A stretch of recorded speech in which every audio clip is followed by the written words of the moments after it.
Gagawa tayo ng puto bongbong milk bombs. Naalala nyo ba ang super trending na milk bombs noon? Pwede natin siyang gawing puto bongbong inspired para ngayong Pasko. Parehong-pareho lang ang procedure kung paano gawin ang milk bombs. Ito lang ay magpapahid tayo ng margarine at magta-topping tayo ng keso para magmukhang puto bongbong talaga siya. Kaya kung nag-iisip ka ng negosyong pang Pasko ay eto na ang gawin mo.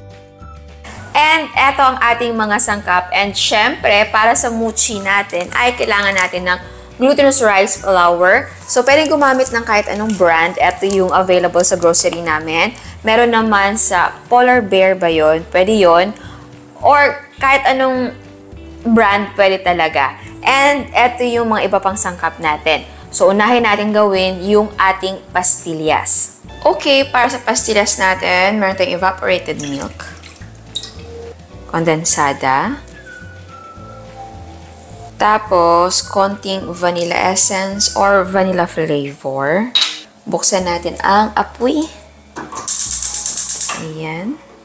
Tapos ay lutuin natin ito until maging thick ang kanyang texture. And dapat, lagi mo siyang hinahalo para hindi masunog.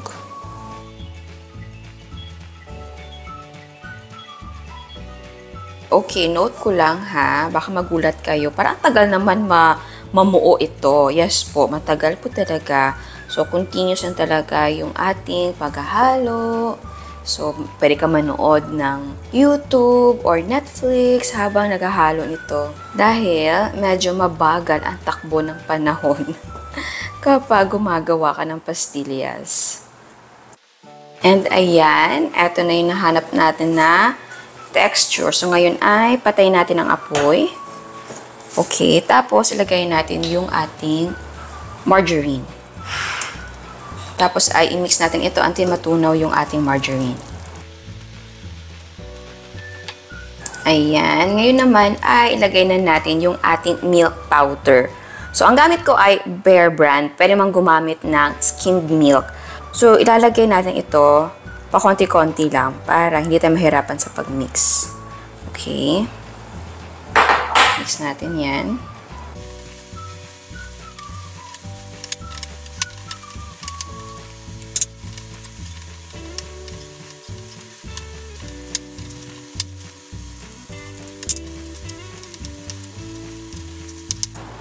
And eto na po siya. Ayan. So, ngayon ay medyo palamigin natin siya. Tapos, i-form natin siya into balls. Okay. So, ngayon ay magbibilog na tayo. So, kuha tayo ng half tablespoon. Ayan. Kung gusto niyo malaki, pwede naman na 1 tablespoon. Ayan. And etong plato natin ay may cling wrap din. Tapos itong spoon naman natin ay nag-lightly grease ako. Ayan. Okay, pagkatapos natin magbilog ng ating pastillas, ay gawin naman natin yung ating mochi. So, meron tayo ditong glutinous rice flour. Lagayin natin dyan. Ayan. Cornstarch. Asukal, konting asin. Isa muna natin yan. Tapos ay maglagay tayo ng evaporated milk, tubig,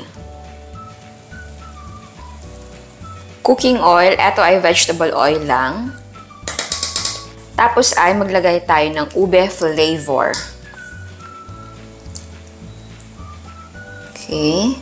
And lagyan din natin ng white na food color. Ito ay optional lang, pero gusto ko na matingkad yung kulay ng ating ube na milk bomb. Tapos i-mix natin ito na mabuti.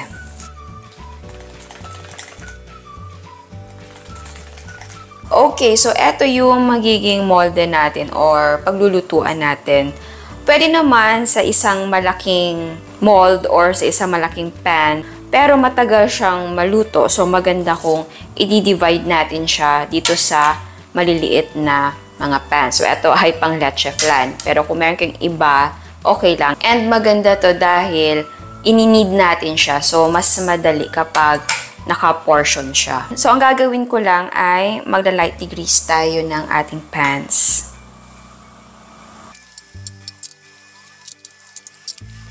So, ngayon ay maglagay na tayo dito sa ating mga molde ng ating mochi mixture.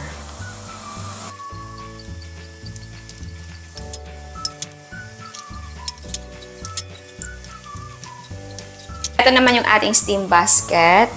Dahil sa steam natin siya lulutuin. Lagay natin dito ang ating mga molde.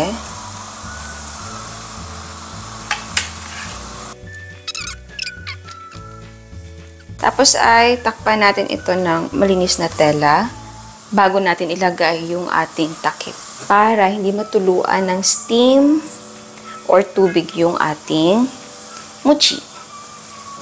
Yan, tapos isalang na natin to. So, lutuin natin ito for 15 minutes over medium-low heat. After 15 minutes ay eto na sila. So, pwede kang mag-toothpick check para sure na luto na. So, tusukin lang natin ito at kapag hindi na basa, eto ay luto na. Hanguin natin ito at palamigin. Okay, so eto na. Malamig na. Tanggalin natin sa molde.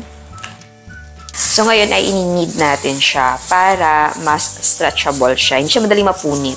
At mas maganda din na yung countertop mo or table ay may nakalatag na cling wrap para hindi dumikit yung ating mochi dun sa table. And, syempre, dahil nga sticky ito, mas maganda din na gumamit ka ng gloves or plastic gloves.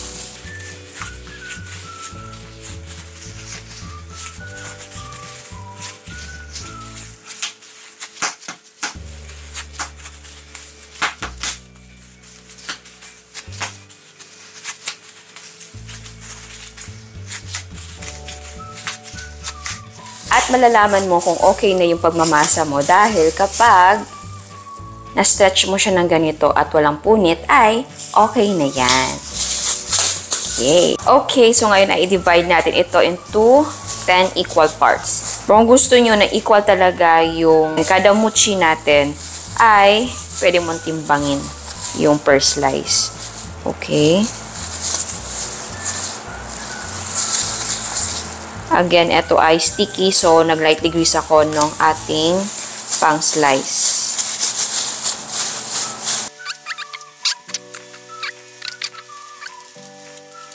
Ngayon, maglagay na tayo ng pastillas dito sa ating mochi. So kung pansin nyo, bakit matigas? Bakit parang solid yung ating palaman?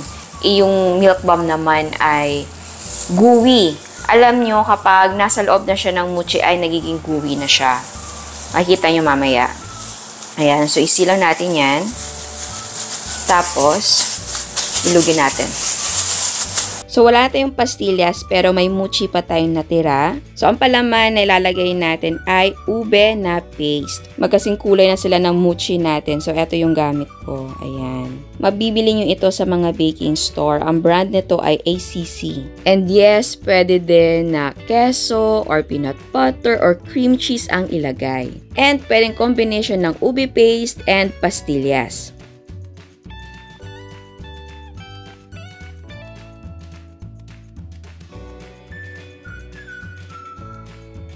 So, ito yung magiging packaging natin. So, ito ay clear pack, pero pwede mong gumamit ng microwavable or kahit anong container or kahit anong packaging. So, dahil puto bongbong inspired ito, magpahid tayo ng margarine or margarine. Ito din ay para hindi dumikit yung ating mochi sa container. And then, magbudbud tayo ng desiccated coconut.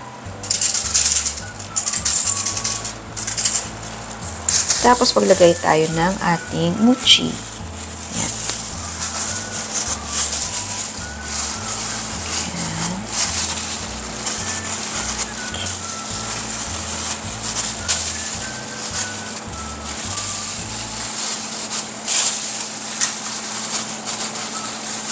Tapos magpahid tayo ng margarine sa ating mga mochi.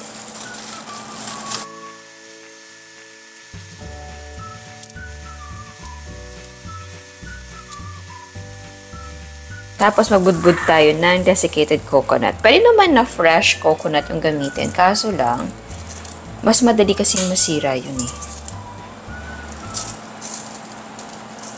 Ayan. And then, maglagay tayo ng kondensada. So, optional din kung hindi nyo feel maglagay ng kondensada since meron man tayong pastillas, pero hindi na. Pero kasi nga, di ba, puto bongbong. Ayan. Merong kondensada.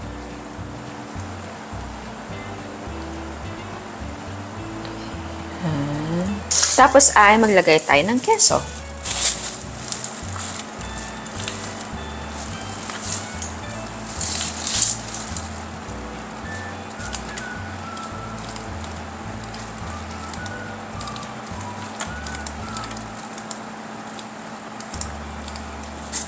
Ayan. Takpan natin. Tapos, pwede mo lagyan ng ribbon and sticker. Ayan. Ayan, so tikman natin. Ooh. What?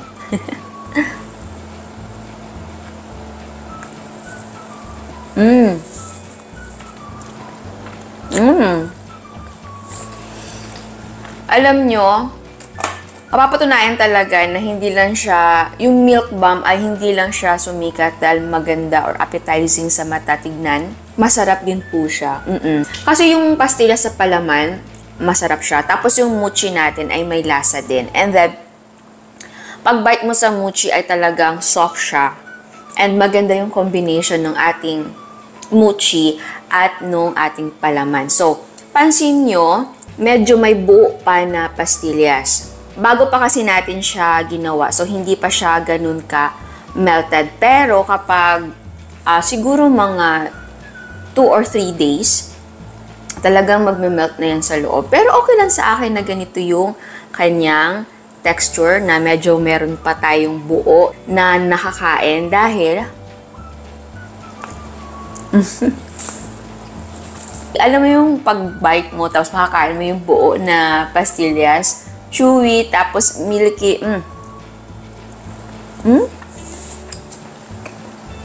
So, ngayong Pasko, pwede mo siyang gawin dahil napakadali lang. Di ba? Glutinous rice flour, gawin mo siyang mochi, tapos palaman na pastillas. Kung ayaw mo naman na pastillas, pwede keso or yung ube. Gaya ng ginawa natin, eto, ube, Ay! Tapos, pwede mong lagyan din ng keso sa loob. So, pwede hindi ka mag-topping, pwede na ilagay mo yung keso sa loob.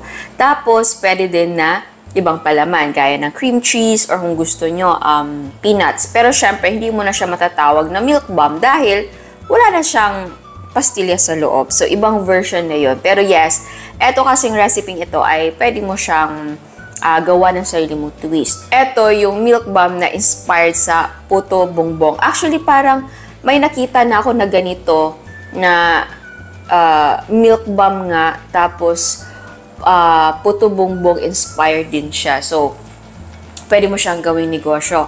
And again, kung gusto nyo na special talaga siya, ay pwede mong lagyan ng leche flan topping. And kung gusto nyo iba't ibang kulay, yun ang pinaka-first natin ginawa. Dahil yun talaga yung nag-trending before, iba't ibang kulay. Tapos, naglagay din ako doon ng iba't ibang flavor dun sa mochi. Pero yung palaman natin ay pastillas lang. Tapos, rolled sa desiccated coconut. Again, kung gusto yung gumamit ng fresh na coconut, pwede naman. Pero, madali kasing masira yun. So, mas okay talaga na desiccated coconut.